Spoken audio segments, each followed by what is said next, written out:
Hi there and welcome back to Japan, where we're doing our reaction review to DREAMCATCHER Sahara. The reaction, if you want to watch it, I've just done it, and you can open it up in a separate player by clicking the link in the description below. Opens up another player where you can see that. Otherwise, I'm going to go straight through to giving you the review now, so pause this video, open up the reaction if you want to watch the song with me. Otherwise, here comes the review. Alright, so now I know kind of straight off the bat that this was, I'd been told in advance and I'd seen the thumbnail that this was not like an official video. This was just something they'd kind of done as like a behind the scenes casual video, just basically to give a visual accompaniment to a song off of their latest recordings, which is one that I think deserved to be promoted. And yet I can also see why I didn't put the budget into making this into an officially videoed single. So there's a few things to cover on this one, because like I say, this is a really interesting piece for me. Now, as I said during the reaction, I think a lot of this musically on paper is all things we've seen before from DreamCatcher. This is not going to be anyone's favourite DreamCatcher song.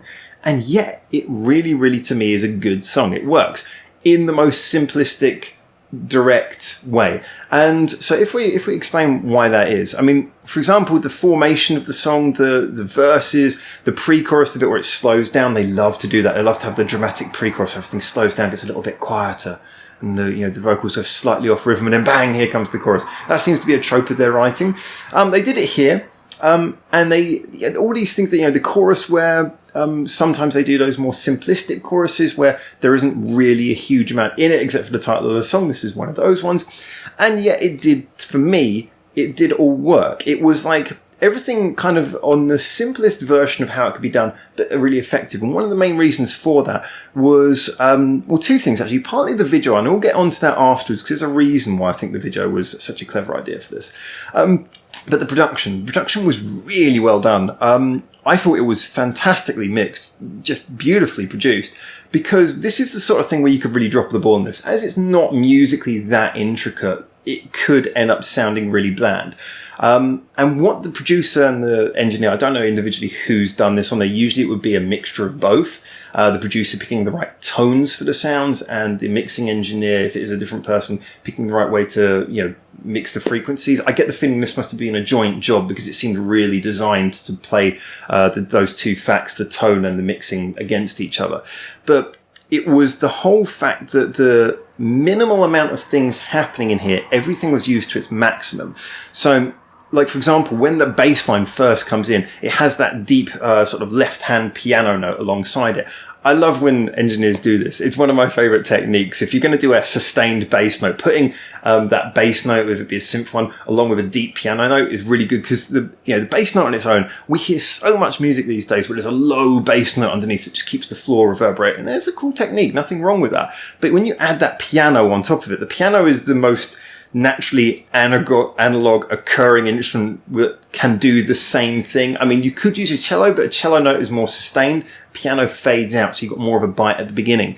I love that thing, putting the piano on top of it, because then you get that deep rumbling bass note, but it also has character. It's not just like a little sine wave. A sine wave, instantly, if you don't know, is just a wave of sound that has no tonal definition. It's just a simple ooh sort of thing. Again, I usually do vocal impersonations of instrumentals, which are usually fantastic, but now I can even do synthetic sounds. So, yeah, I thought that was that was the first bit where I got a feeling, okay, the producers are going to be clever with the tones, and then everything from that point. I mean, that last chorus when it came in with just the, sort of We Will Rock You style, bass, snare thing going on underneath the vocals. Again, that was beautifully produced. So it had the most impact. The way that the beat was being mixed just changed for that little bit, enough to give it that extra punch to make it forceful. So it really felt like this is a real head bopping, everybody clap your hands type of moment. The chorus, when it came in, the guitars were not overly impactful, but it nicely mixed with the sort of synthetic sound. You got that sort of synthetic mixture of somewhere between a synthesizer and a guitar distortion sound. Everything sounded thick when it needed to be and punchy when it needed to be.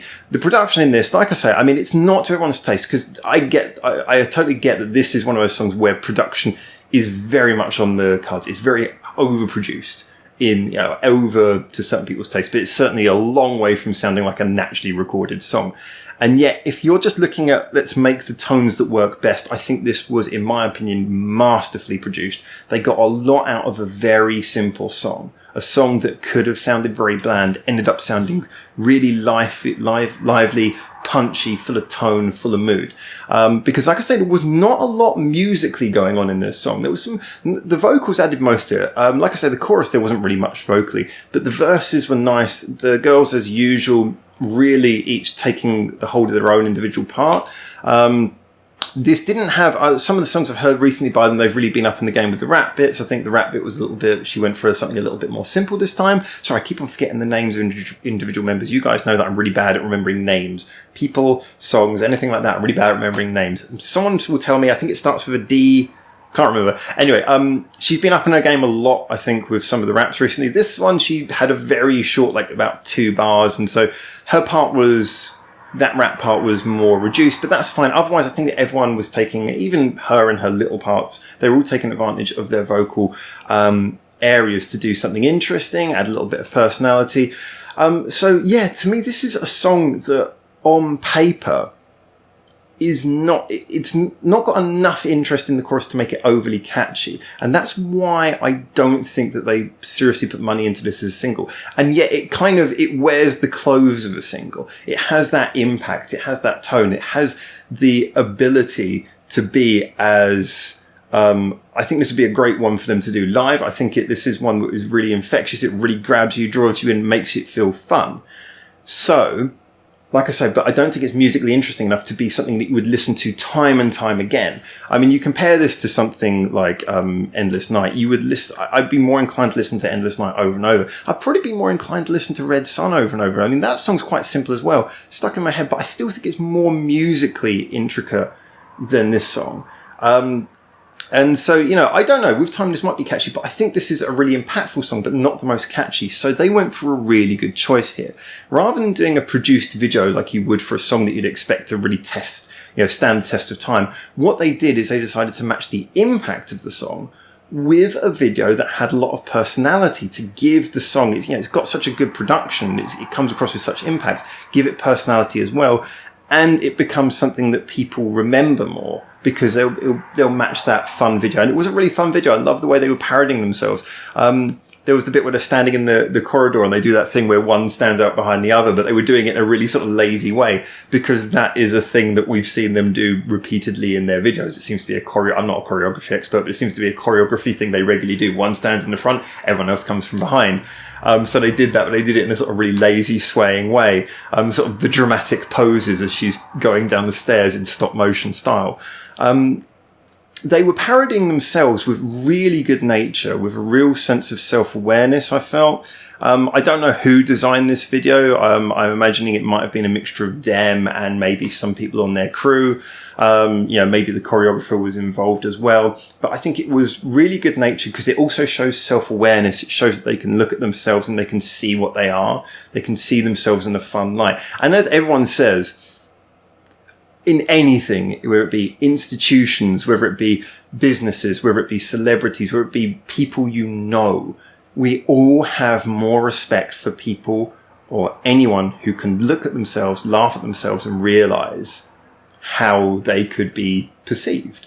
So Dreamcatcher, a great group who, like I say, I think they really defy a lot of the K-pop stereotypes.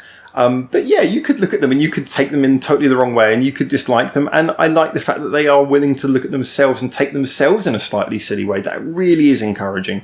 I think one of the things that I dislike a lot about certain groups, and this isn't solely K-pop, it is mainly a Western thing, but I think it has come into K-pop a lot more recently, is this idea that groups take themselves as way too cool for school. That's an old school expression. And so, seeing the groups taking themselves in a really silly light, I like it. So yeah, a lot about this. I mean, if we, again, just to recap all the points, No, I don't think this song ever was really going to be a single. I don't think it really had enough bite in the chorus, even though it's a real headbanging chorus. I don't think it was a memorable enough chorus, so I think they went the right decision. They gave it a video that had a ton of personality, but I still think it deserved a video because it's really impactful. Like I say, it's beautifully produced, a little bit on the simplistic side writing-wise, but the vocal performances, the fun video, and the really, really on-point production got the most out of it and made it into something well worth watching, and something that, as a song, I may well be inclined to listen to it again. As a video, I would, I'd be happy to watch that again because I thought that was fun. So yeah, there you go. There's my review. Anyway, as always, get in the comments whether you like the group or not, whether you've heard of them or not. Get in the comments, tell us what you think. It's all about discussion. That's what I love about this so much. If you're a fan of theirs and you've got more background information you want to tell me, or more videos you want to suggest of this ilk that might give us a different look at the group, get on that and tell me as well. Let's have nice, interesting discussions. If you want to get more involved in discussions, as always, there's links in the description below as well for the Reddit and Discord, as well as my Facebook and Twitter, and the Patreon, because Patreon guys, we love you. I'm going to start, I'm trying to work on something so I can get the Patreon names on the closing screen, but I've got to work on some video editing stuff to do that. Anyway, look, thank you for making it through to the end of the video. Either way, I appreciate it so much, and hopefully I'll be seeing you soon on the next video. But for now, from Japan, ciao, ciao.